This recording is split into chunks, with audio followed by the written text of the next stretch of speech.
Hola, ¿cómo están? Me da un gusto saludarlos nuevamente. Nos encontramos en la explanada de Jardín Morelos. Como parte del trabajo de la Subdirección de Prevención del Delito, continuamos con nuestra gira virtual Diálogos de Prevención. En esta ocasión hablaremos de un tema de suma importancia para la sociedad. Esto es Ley de Justicia para Adolescentes, a lo cual me honra presentar al presidente de Preceptoría Juvenil y Reintegración Social. Muchas gracias, licenciada Lluvia. Estoy a sus órdenes y muy agradecido por la invitación que nos hizo para participar en esa caravana virtual que tiene y que ha titulado Diálogos por la Prevención. Muchas gracias, estoy a sus órdenes. Doctor, me gustaría iniciar con esta entrevista preguntándole, ¿qué es la Ley de Justicia para Adolescentes?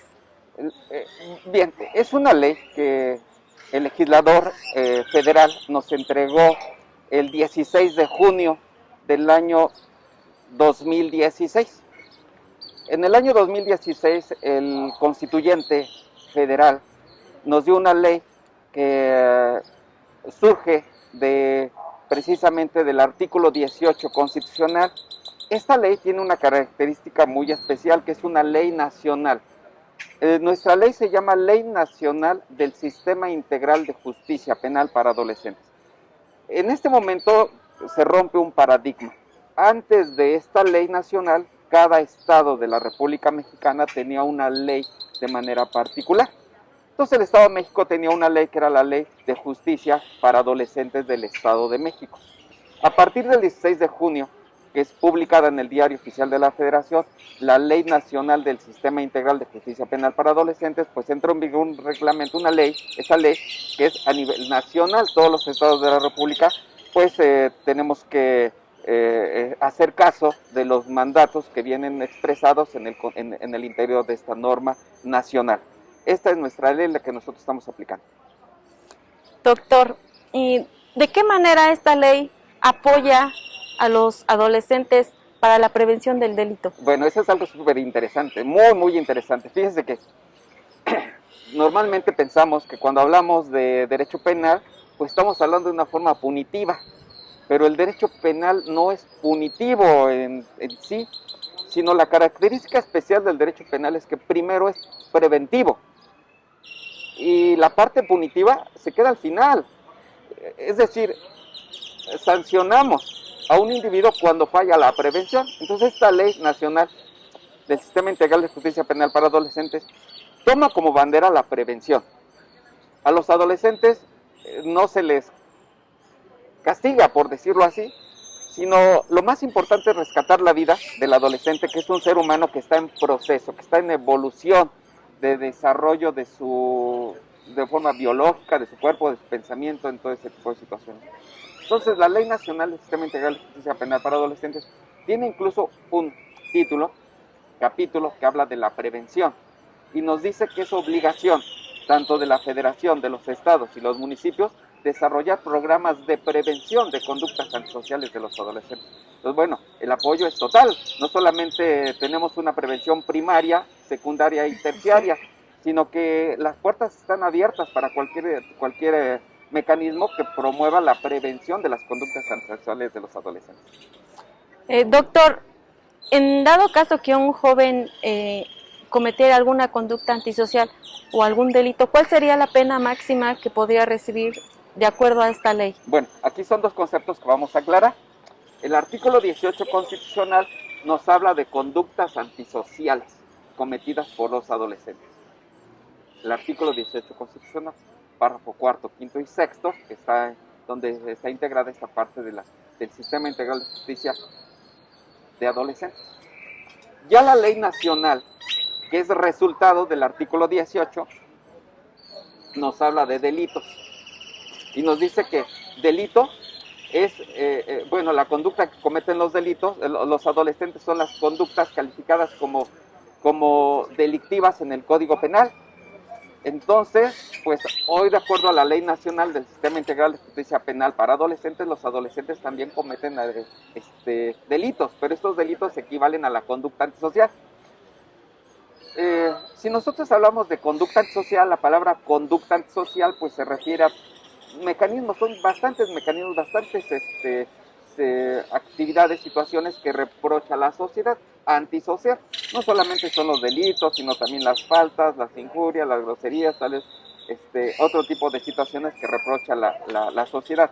Ahora, ya en referencia a la Ley Nacional del Sistema Integral de Justicia Penal para Adolescentes, cuando nos dice que los delitos se refieren a las conductas antisociales en relación con el 18 constitucional, entonces estamos hablando de las conductas que están calificadas como delitos en el Código Penal.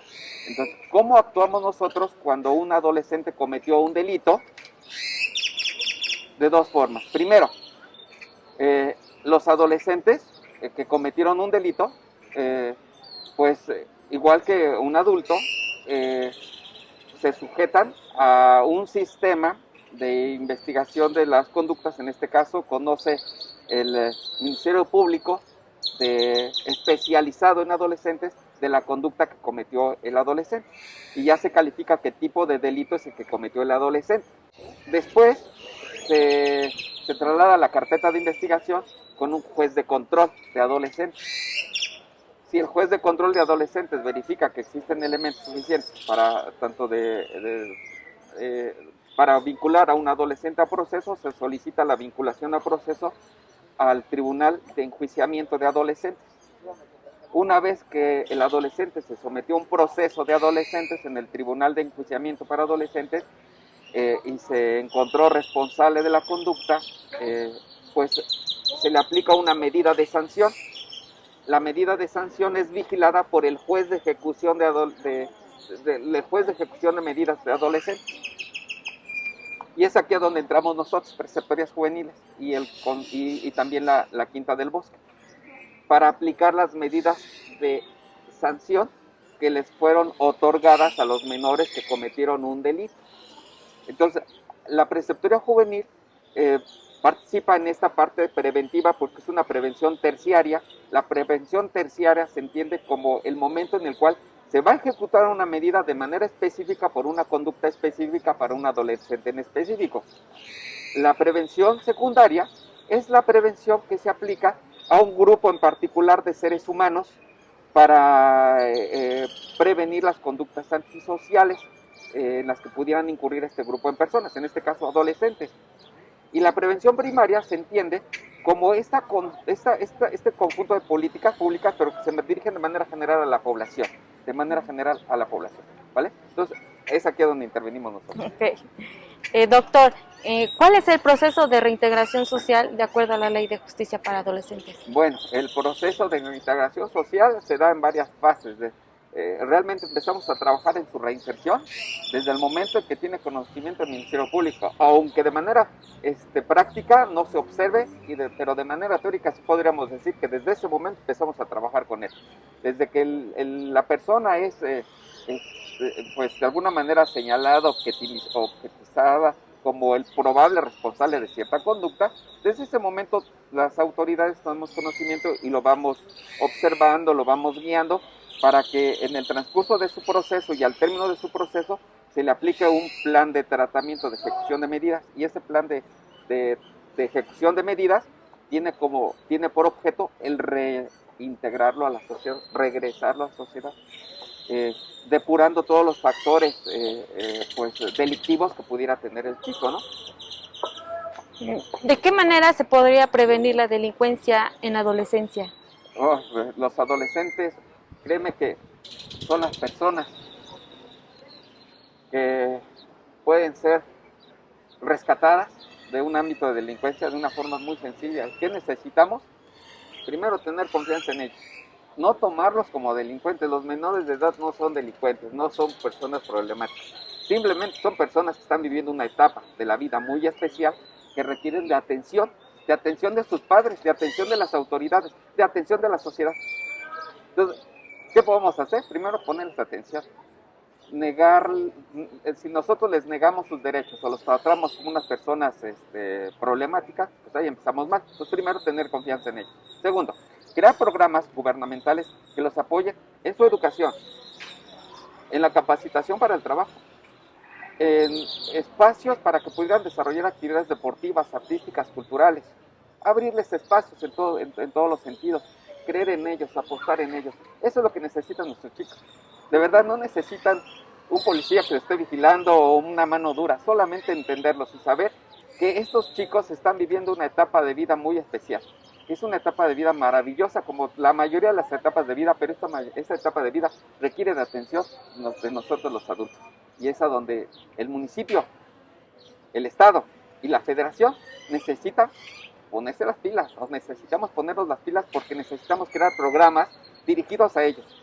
Ellos no son el futuro de México, como en ocasiones se dice, tanto los niños como adolescentes, algunos han dicho que son el futuro de México. Sí, sí. Yo digo que no, son el presente de México, porque si lo seguimos pensando como el futuro de México, pasan 3, 4 años y después ese futuro de México pues ya se nos olvidó y ahora es el presente y no le hemos puesto atención en el momento adecuado. Entonces crear políticas públicas que los apoyen en ese sentido de estos chicos, y el 19 se desarrolla la final de este concurso literario. Eso es lo que necesitan los chicos, abrirles espacios, crearles espacios de oportunidad, creer en ellos. Esa es la mejor prevención.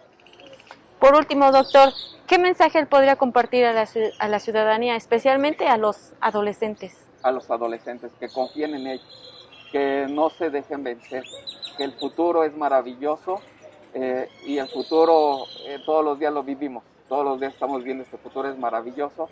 Que tengan sueños, que sueñen siempre cosas grandes, que no se limiten, que no los limiten su entorno, siempre sean positivos y luchones, siempre echados para adelante.